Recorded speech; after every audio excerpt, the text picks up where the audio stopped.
Hey guys, it's Reprops, and today I'm going to show you how I made the black steel cutter from Lies of P using a little bit of wood, some foam, and some wooden dowels. For this project, I used this little blueprint thingy that I drew that's got some rough measurements on it, and then I went through and cut out these basic parts just using a wooden dowel, a piece of PVC, and then this little block of wood that I chopped up. And here's kind of what that base frame looks like all assembled. It's just got some holes drilled in it.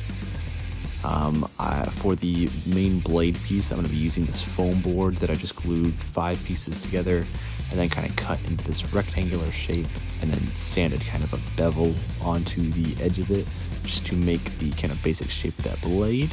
I also made these little holders which are going to hold the blade in place, and there's 3 of those that run along that piece of pipe. I also drilled some holes in that just to give it that good look, and here's what it kind of looks like rough assembled.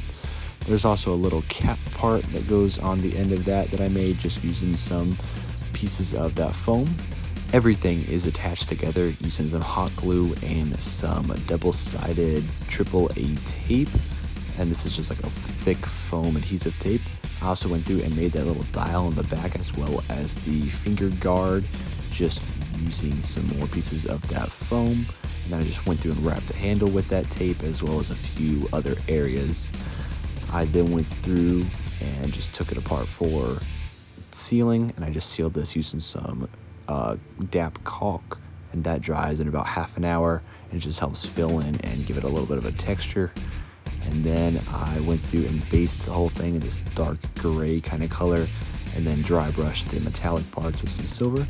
And then I stippled on some multiple layers of red paint over those areas that kind of look like molten metal.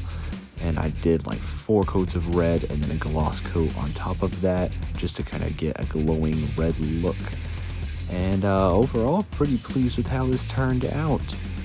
It's not 100% grain accurate, but I'm pretty happy with how it turned out. It's pretty big. I'm pretty pleased with how big it is relatively. I think it's a little shorter than it is in game, but still pretty happy with how it turned out. I think it'd be a very cool wall decoration for my prop shop. I appreciate everyone for watching, and I shall see you guys next vid.